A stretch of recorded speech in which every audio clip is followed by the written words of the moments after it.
Hi, I'm Brandon Poe, founder of Poe Group Advisors and creator of the Accounting Practice Academy. You are listening to the Accountant's Flight Plan podcast, where we talk about stuff in the accounting world. If you're looking to buy or sell a practice, we are the premier accounting practice intermediary firm in the industry. Check us out at pogroupadvisors.com. If you're a firm owner looking to build a more profitable practice while actually reducing owner hours, sign up for our practice management workshop, which only runs a few times per year. Learn more at accountingpracticeacademy.com. Well, I want to welcome a guest who's been on our podcast before, Ryan Lazanis. And Ryan is a CPA and CA in Canada, based out of Montreal, right, Ryan? Yes, sir. And he founded Zen Accounting, which was a 100% cloud-based firm. Founded that in 2013, and then sold it in 2018 through Poe Group Advisors, for full disclosure. And then he started Future Firm. And what Future Firm does is helps accountants fast track the growth of an online scalable firm.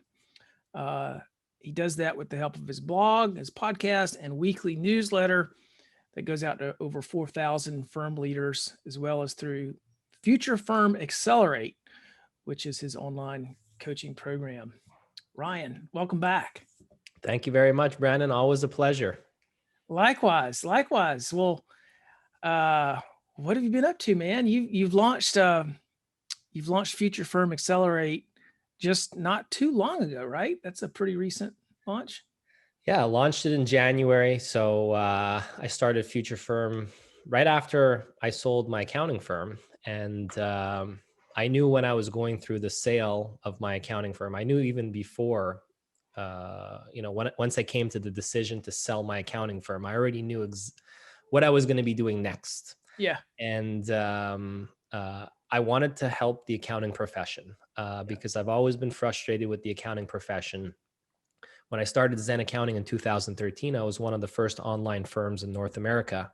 And there's a complete lack of resources out there for firms that wanted to pave a new path, that firms that wanted to, ditch the traditional firm model. And, I had to bang my head up against the wall for several years to figure out a model that would make life easier, not only for my clients, but for myself as well. Because we know that the traditional firm is riddled with lots of different problems. Work-life balance tends to be one of them. It's very difficult to scale. There's lots of hours involved, lots of stress, crazy busy seasons. So I wanted to just create a model that was easier. And that was no easy feat. And I had no one to learn from, no one to, I reached out to CPA Canada. I'm based in Canada. And, they had zero guidance whatsoever. There was zero resources. So I had to learn everything the hard way. So I've always been frustrated with the lack of forward movement in the profession. It's one of the reasons why I started an online accounting firm in the first place, is, like I said, to make things easier for everybody. And, once I became very clear on my purpose of helping advance the accounting profession in some way, shape, or form, I knew I wanted to start a kind of business around Future Firm, which would help other firm owners create a better accounting firm, something that they love working in, and something that provides them a good balance in their life, and something scalable, so that they have a systematic machine that could run without them. Yeah. So I'm rambling a little bit, but that's one of the reasons why I started Future Firm in 2018. I was doing some one-to-one coaching for about a year and a half, let's say. I always knew I wanted to get into a more scalable version of coaching, because you can't scale one-to-one. So I've maintained a small group of firms that I coach on a one-to-one basis, but I developed an online coaching program called Future Firm Accelerate, which allows me to help many more firms, not just in the US and Canada, but globally, by taking all the lessons I learned through running my online firm, Zen Accounting, all the lessons I've learned coaching seven-figure firms for the past few years, turn that all into online courses, online learnings. In Future Firm Accelerate, I provide group coaching, I provide some levels of private coaching depending on the service tier, the membership tier selected. And there's an awesome community of about 200 modern entrepreneurial forward thinking firm owners that are all collaborating together on common problems related to running a modern accounting firm. So again, I kind of went in a few directions there, but that's Yeah. the gist of it. All right. No, that's exciting. Yeah, it's interesting. We have a virtual accounting practice coaching, kind of management coaching uh, course or workshop as well. And there's a lot that goes into creating those, isn't Yeah. there? It's like a lot of front end work, Yeah. which is not unlike building a modern firm, right? It's you got to set it up and set up the systems and processes. And yeah, I think accountants are many of them are systematic, but I think it's a very traditional profession, and it historically has changed very slowly. Yeah, and I kind of question, like, why is that? Why are they so slow to change? And I believe part of it is, we're in a profession that is very where mistakes are costly. Like if you get a tax return wrong, if you get something wrong, if you get a digit in the wrong place, Yep. the mistakes really are painful. And so it encourages perfectionism, and perfectionism discourages delegation and discourages change, really. But now we're at this really funny point in the market where you actually turned me on to this. I didn't know this, but Jeff Bezos has gotten into the Yep. cloud accounting space now Yep. with Pilot. Yep. And doesn't it have some kind of like crazy valuation already? It's Over $1 billion. And they billion have dollars. 1,000 clients only. So, I remember, and this, I promise I'll come back to loop all this in. I remember Earth Fare. There's a shopping center in the US called Earth Fare. It's like organic food. Yep. And then I remember too, all of these, couple of these meal services that delivered online meals packages. So Bezos came into those marketplaces. He Yeah. bought Whole Foods. Yeah. And overnight, I remember funding dried up. We used to use one of these overnight food delivery services, and we bought a whole bunch of the cards. Like we bought like a couple of grand worth of these cards. We just kept using them, and they just overnight went out of business and quit honoring the cards because their funding got pulled as soon as they heard Bezos was getting into the space. So I look at like this is a big marker for the accounting industry that he's gotten into this space, because I mean that's a smart guy, and he's not gonna go in halfway, right? I mean, this is a wake up call, really, because look, the industry has been changing for the last decade, but you spoke a little bit about why have accountants been so slow. Well, it's not really their fault because our professional bodies have not done enough to support innovation. Mm-hmm. And they've taught, what we learn in school, what we learn going through the CPA profession, at least in Canada, and I imagine it's very similar in the US, is that, we've been taught to a concept called professional skepticism, where we're taught to be skeptical of everything, literally, so, that does not go hand in hand well with change and innovation. And the problem with the accounting space is that there's just so much pain associated for the consumer, right? Like, yes, we have more automation today than we did 5-10 years ago. Yes, cloud accounting tools like Xero and QuickBooks Online and all this stuff is great, and it's automating more and making people's lives easier. But that being said, accounting still sucks for a lot of people, right? Like clients hate accounting, and it's so painful. Even with all these automations in place, it's still, the model is just, And they don't understand it. And they don't understand it. And they don't understand it, right? So that's ripe for disruption. The industry is ripe for disruption. And I'm not saying Pilot's going to figure it out, but someone is going to figure it out, right? Like you look at the Ubers of the world, And like they looked at an entire industry and they just said, this industry is just causing too much pain and we're going to find an easier way to get it done. And that's kind of what Pilot is tapping into. And this is why they have, big name investors, putting up $150 million at a valuation of $1.2 billion to solve this huge pain point. So someone will figure it out. But what's interesting about the accounting profession is, it's still, and maybe Pilot will transform it into a true technology business. Yep. It's not a technology business right now. It's still a Agreed. service business. Agreed. And I don't know if you remember, but back, you might be too young to remember this, but back in the 90s. Yeah. Come on. How old do you think I am here? You're younger than I am. Yeah. Back in the 90s, American Express was going around trying to buy up firms. Yeah. And they were going to create this sort of business where you could kind of shop all in one shopping. You could do financial services, you could do all sorts of different services under one roof. And they failed miserably at it because they underestimated just how much, I guess, knowledge is required to run a CPA firm well. Yep.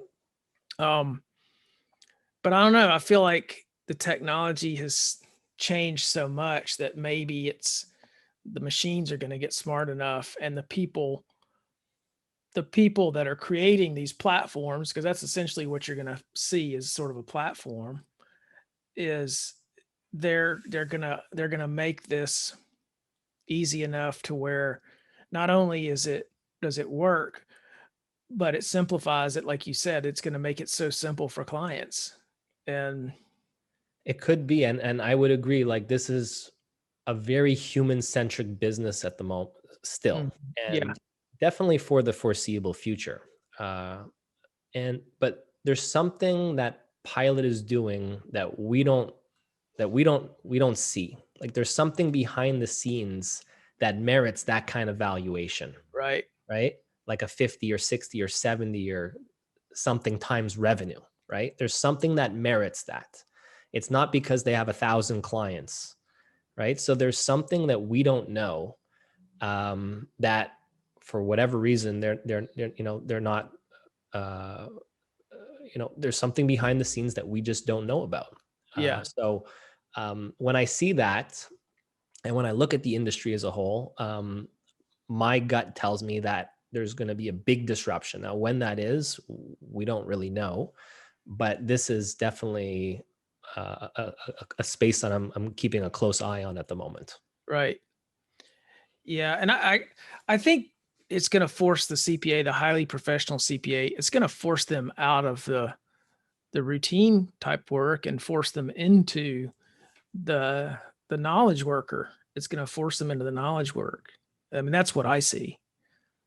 Which will be good. I think in the end, I think it'll be good for the business community because the accounting will be better. It'll be easier to understand. Yeah. People will get more actionable insight from their numbers.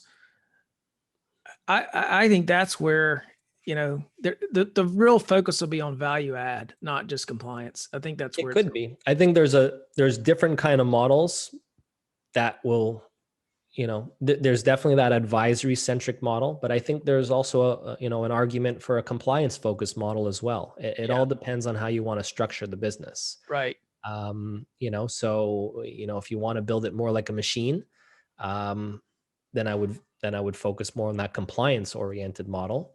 And I think there's ways on how you can make that work, at least for the foreseeable future. So how does somebody compete with a Pilot or a Spark by KPMG? Well, yeah, I mean, most of those models haven't really worked yet.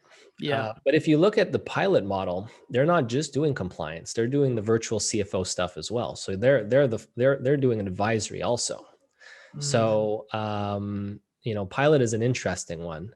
But with KPMG Spark, and then there's Bench, which is like a low cost, more commoditized bookkeeping service that's, they've scaled it up pretty nicely. at the end of the day, if you're going to if you're going to be a compliance focused firm, then you have to have a systematic machine in place. Yeah. Everything flows like clockwork, which is, very, very few firms are doing that at the moment. Right. Right. So you have to build something repeatable and something systematic in order to compete in that space down the road. Yeah.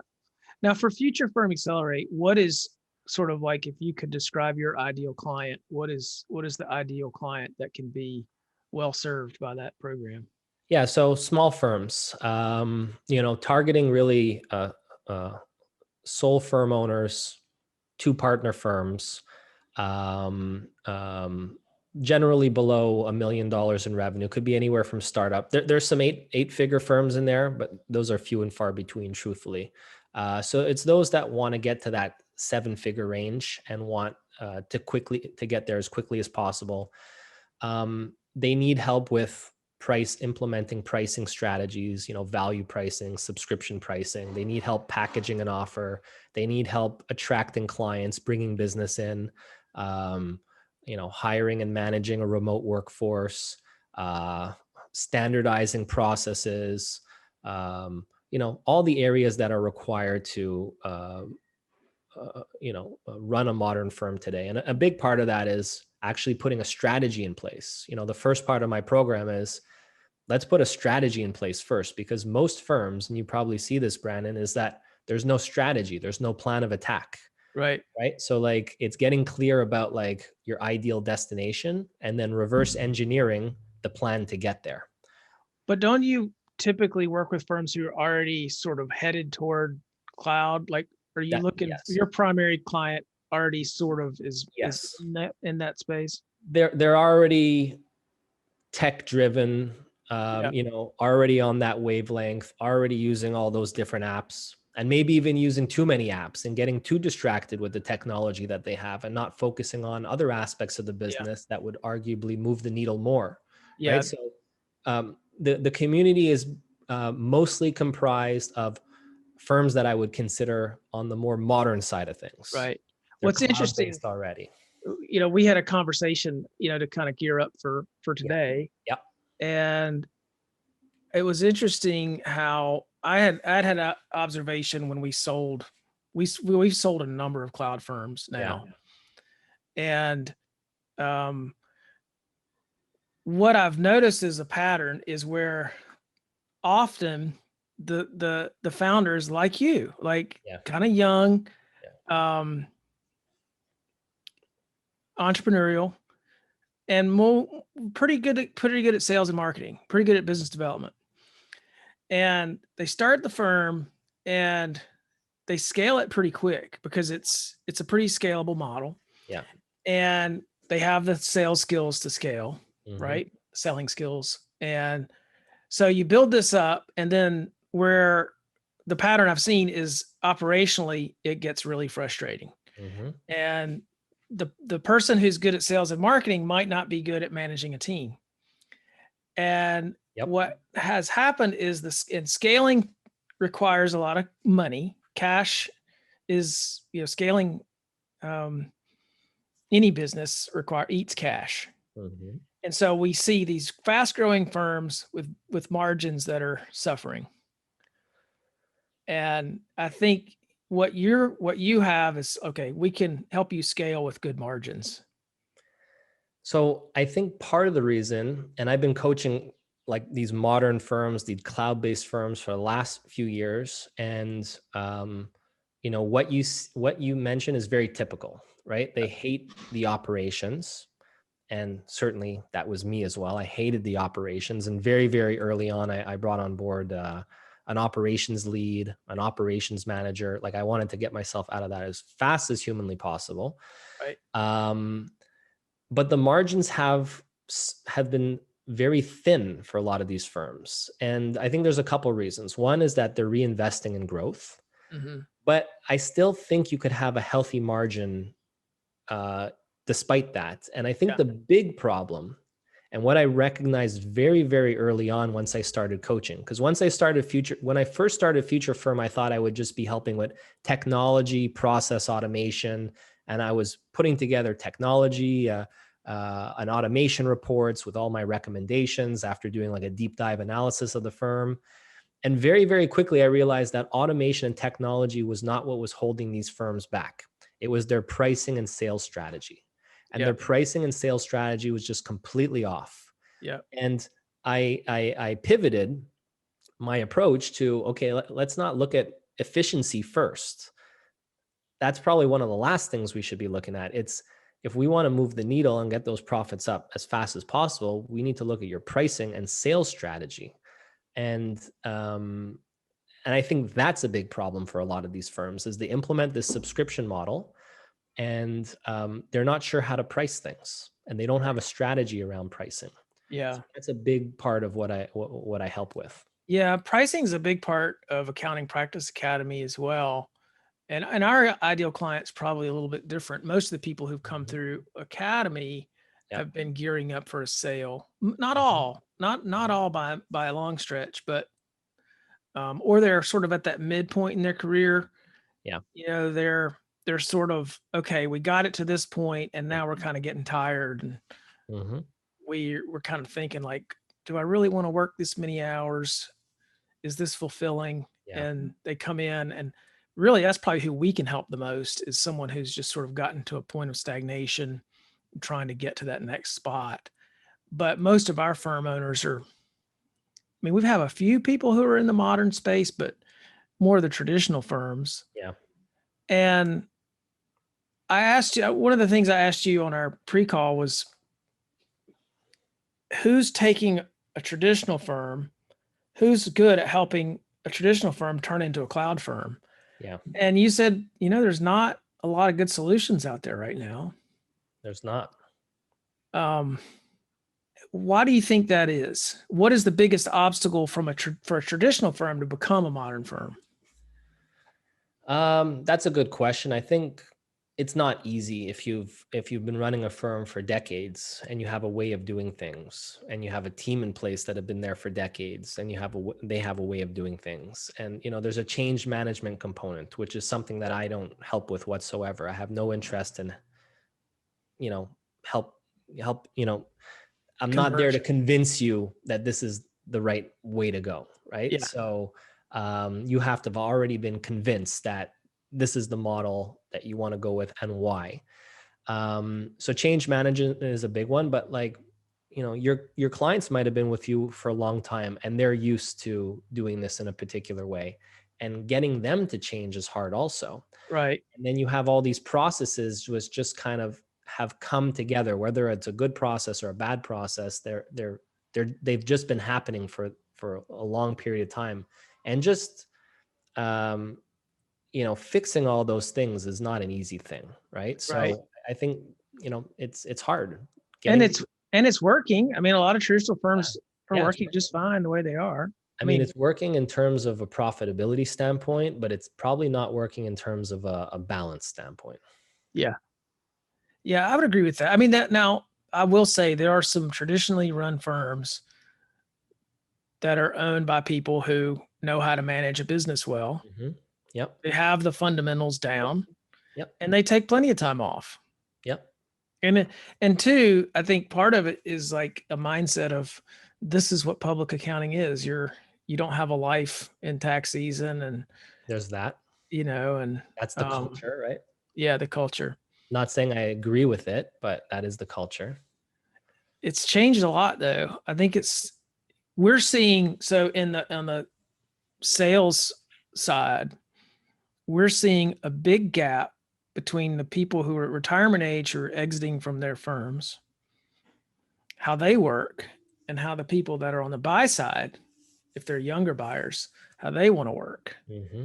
And that gap is getting wider and wider. Yeah. Have you seen some of that generational difference? I mean, you know, my first job was at a very traditional firm. So I understand that culture. When I started my firm, I was in my 20s. And, I was, as I grew the team, I ended up being one of the oldest, if not the oldest on the team. So we had a very young team. Okay. Yeah. So we really appealed to that millennial and Gen Z generation. And that came through in, all of our job postings and stuff like that, where we really focused on lifestyle and elimination of the typical pain points. Like, I never used timesheets in my firm, and that's something that these generations detest. So we Yeah. advertise that in the posting. And we never had the crazy busy seasons or the 80-hour work weeks, even, or the nights and weekends, so those were advertised, so all those things, and a big selling point, my firm was virtual very early on. Now the whole world is remote, but then it wasn't, it was a very unique thing. So that generation really liked the work anywhere, anytime kind of thing, just get your stuff done Right. mentality. So that was a big selling point. So, we were really pushing that at the outset. So I understood the gap, and I understood what that generation was looking for, and we just sold it very well. Yeah. Yeah. That's a big way to attract talent, which is one of the biggest pain points that I hear people talk about all the time. Yep. And often that's what triggers a sale. I'll have someone who's on the fence about retiring and they lose a key person. They're like, okay, I'm out. Yeah. I could see that. I don't want to do this again. Yeah. So, well, it's interesting. Where do you see the profession, 5-10 years from now? Any predictions? It's a good question. I see the business models changing at the moment. So, when you thought about shopping for an accountant 15, 20 years ago, it would be referral based, right? And you'd have, someone locally within a, I don't know, 5-10 mile radius of where you live. And then cloud accounting hit, and then you had all these online firms popping up, and now people shop for their accountant on Google.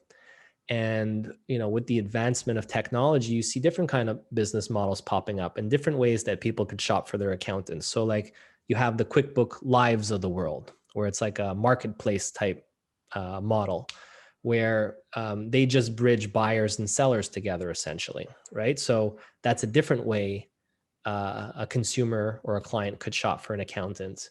And then you have, something I'm very big on right now is these membership-based models that are popping up, or even online courses. Like, I run a membership now with Future Firm Accelerate. You run, I think it's more on. It's like, would you consider it a membership, or is it like a once-off? Well, it's a once-off into a membership. So our Accounting Practice Academy is an 8-week, almost like a boot camp. It's a 8-week workshop, and then we're actually right now building. We haven't named it yet, but we have a quarterly kind of accountability and KPI tracking. Got it. So it's like membership based, like cohort based style, would you say? Yep. Yeah. So like, these kind of models are really popular at the model, where there's an online learning component involved, where you can kind of do it yourself. And you're seeing firms get into this kind of model as well, where instead of the firm doing the bookkeeping, for instance, they can teach you how to do it yourself through online courses, online learning, and provide some support along the way, which I think is a very interesting model, because it's super high margin, super scalable, and you don't have to do the work yourself. So you're seeing models $150 a month, $200 a month. They'll give you the apps like QBO and all the apps you need. They'll give you the setup of the apps, the training, and support along the way if you run into trouble with getting your books done. So you're seeing different kind of business models emerge, and consumer preferences are changing in line with that. Yeah. So consumers have a lot more choice now than ever before. So I just see the intensification of that continuing in the next 5 to 10 years. Yeah. Yeah. I think the part that's, I think there are always going to be clients that want that local relationship. Agreed. I do. I don't think that's going away. And if there could be a hybrid, I mean, Zoom might be a big game changer, because prior to this past year, I'd say Zoom was not really all that common. Like we would get on sales calls with prospective new clients that wanted to sell their businesses, and most of that was done by phone and email. And now we have Zoom, and Yep. people don't have a problem. Most of them have cameras now and mics, and so maybe that could be a real game changer with that relationship, because you can still see someone's face and have a conversation about your For books, sure. and you can still have that relationship feel more, um maybe intimate's not the right word, but Mhm. it's the only word I can think of More right now. personable. Yeah, more personable. And prior to this year, I don't think that's a big advancement in this whole thing, I think. Certainly. And it's just it's an efficient way to get things done. Yeah. It's not for everybody, though. Some people would rather go into an office. Some people, like myself, I never want to displace myself for that, right? So I guess the point is that what I see in the next 5, 10 years is more choices for clients than ever before. There's a Right. local office for you.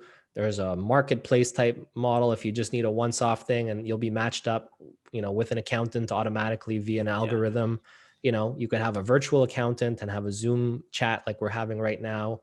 You could sign up for an online course and do it yourself. So we have a lot of choices now when, 10, 20 years ago, we only had one choice. Yeah. What advice would you give someone that owns a traditional firm? Let's say it's somebody who's 45 years old, they've had a firm for 10 years, and they have a traditional model. What advice would you give to them? It's a good question. I don't deal with those kind of firms too often, right? So you probably know that better than I do at this point. But ultimately, you know, you have a good asset on your hands, and if you're thinking about selling that one day, you want to prep it for a sale, Yeah. right? So there's things you want to do to prep it for a sale, to increase the value of that asset. So I would work on, factors that help improve the saleability of that asset and improve the valuation of that asset. And there's a variety of things that can be done there, but there's some modernization that has to be done because buyers today are looking for more technology. Um, you know, we can go through the Yeah. variety of factors, but they're looking for a modern model if they're going to be paying top dollar. Yeah. And what I would tell that owner, let's say that owner doesn't want to get out. Let's say they want to work until they retire in Mhm. that practice. I would say just start moving people to browser-based applications. Mhm. Either pick one, pick Zero or QBO, commit to that, and just slowly but surely switch everybody over. That's a very good point. If you're going to begin that modernization, the easiest thing is just to pick Zero or QuickBooks Online and get certified and put a couple clients on it, clients that aren't super high maintenance and are relatively easy to manage, Yeah. and just learn it Right. and learn some of the apps in the ecosystem and you know there's a ton of resources out there to get familiar with what's happening in the space. Zero conference, QuickBook conferences. There's a variety of different conferences. Shameless plug for my newsletter. You can check out my newsletter where I'm literally giving this information week in, week out. So there's a variety of different resources that you can tap into for free. Yeah. Yeah. And being in a community is a big deal too. I mean, you've got community component in Yep. your workshop. I've got a big community component in mine. That is just a big energy booster, Yeah. big accountability Yeah. um opportunity. Like it's so much can come from something like that. So Yeah. That was actually somewhat surprising for me when I started Future Firm Accelerate because um, was including 3 components in my membership, which was online courses, Hmm. coaching from myself, and the community. And I thought most people would really want the coaching. And what I found right away was that community lit up almost immediately. Yeah. And people don't. There's not a lot of places to go to connect with like-minded people in the space, right? So Right. I'm sure you noticed that when you launch your community, it probably lit up pretty quickly and easily as well. So Well, um, everybody has the same problems. I yeah, mean, it's all, and I don't care, I've been um, involved with EO for a few years now. And um, EO, for those of you who don't know, it's Entrepreneurs Organization, and they have 15,000 members worldwide. And I went to Toronto. They had the Global Leadership Conference in 2018 in Toronto. And I went there, and there were, I think there were 1,800 entrepreneurs from all over the world. There were people from um, every continent on the planet. hmm And we got together, and it was a 3-day conference, and you get to know people and talk to people, and everybody's got the same problems. It doesn't matter what business they're in or where they are in the world. You have employee problems, you have client problems, you have tech problems. It's all the same. And it's very reassuring just to know that, and then hear what people have, how they've solved those problems. It's it's a game changer. yeah, totally agree. Yeah. Well, cool. We're gonna wrap up here in a minute. Anything new that you've observed lately, like any good books you've read or any cool new apps that you've experienced? Anything you want to share? Um, Let me see. I mean, I usually have a book in hand. I've been big on uh, self-development lately, outside of the business world, where I've recently got into meditation, and I had no idea what I was getting myself into. Um, I needed to calm my mind down a little bit, and I figured I'd give it a try, because I'm always thinking 24/7, to the point where it sometimes gets exhausting. So I Yeah. said, okay, let me see what this is about. And I started that a couple about probably 4 months ago now, and I've made it a daily staple. And I've been reading more about this, and it just seems really good for the brain. So Yeah. I've been enjoying. I've been reading books about that at the moment. And in terms of apps and technology, I've been trying to kind of pare things down on the technology side of things, Yeah. because we use so many apps, and I've been trying to be less active on social media. Yeah. Use less apps. Like, I got rid of Slack the other day, and I don't miss it at all. And just implementing just more simple ways of communicating, rather than getting dinged every 2 seconds. So Yeah. that's kind of where I'm at the moment. Like, Future Firm for me is, built from the ground up to be lifestyle oriented, and not drive myself into the ground. So yeah, just trying to live a simpler life. Yeah. We're on the same wavelength there. I will share an app that is a simplification app. Sure. LastPass. Have you heard Okay. of? Yeah, for sure. Yeah, I use Love LastPass. LastPass. Yeah, it's a good You one. do? Yeah, you use that one. You probably Yeah. discovered that a long time Yeah, I before use I LastPass. did. Yeah, but yeah, it's a staple for sure. Password. If you hadn't checked it out, it's for passwords. In terms of other apps that I've actually been trying, though, because I do a lot of blogging, Yeah. and I've actually been testing out some of these artificial intelligence copywriting apps, Ooh, and they're pretty wild what they can do now. interesting. A lot of the content will probably be written by AI in the not so distant future. They're already pretty good. Wow. So I've been testing that out and seeing how I can maybe implement it in my Yeah. blogging. Well, I've got a new book that's coming out. It should be out maybe in another month or so. The Unplugged Vacation. Oh, wow. Are you writing this? I have written it. Actually, You've written it. it's in the final stage of editing right now. Okay. But it's yeah, What's it's what's it? What? Tell me about it. well, it's kind of like, I I'm big on vacation. So when Yes. my kids were little, I'm 51 now. And when I was about 30, I sat down and did some goal setting for myself. Hmm. And one of the goals was I wanted to have 2 high quality vacations per year with my Hmm. kids. And I've done that. Matter of fact, we're going on vacation day after tomorrow. We're flying to Oh, Costa Rica nice. for a week. Oh, nice. And when I take vacation, I don't take a phone or a laptop with me. And I'm always shocked at how many people work while they're on vacation. Yep. And it's like, why? Yeah.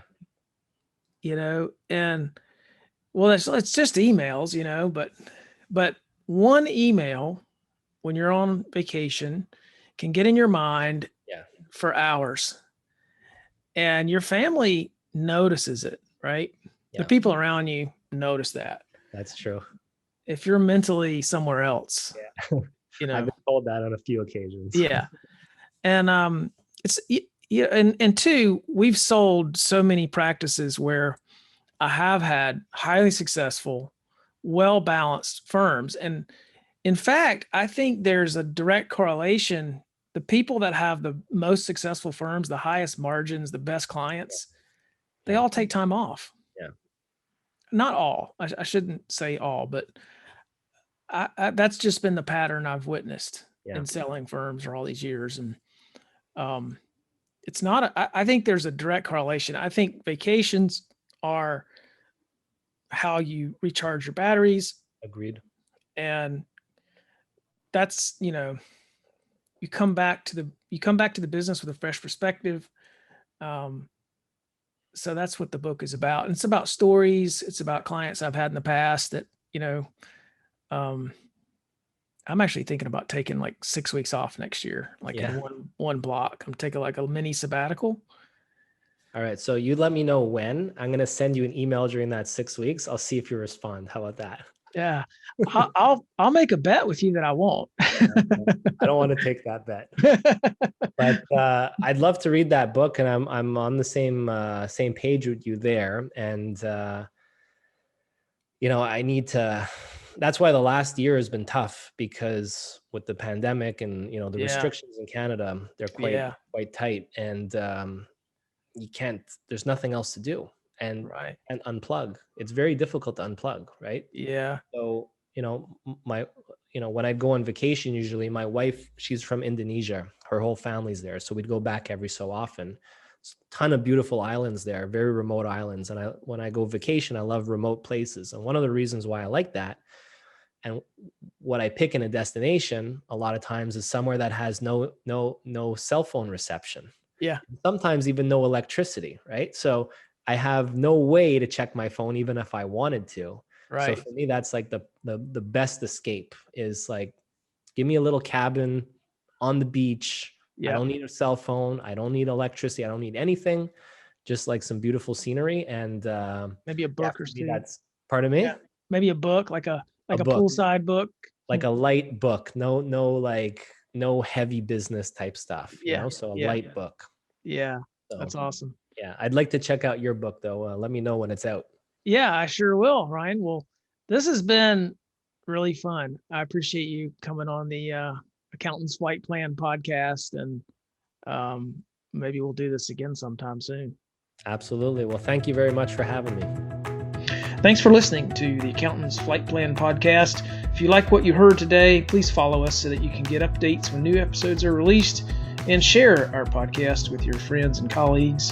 You can also follow Poe Group Advisors on social media. Please visit our website for more information at pogroupadvisors.com.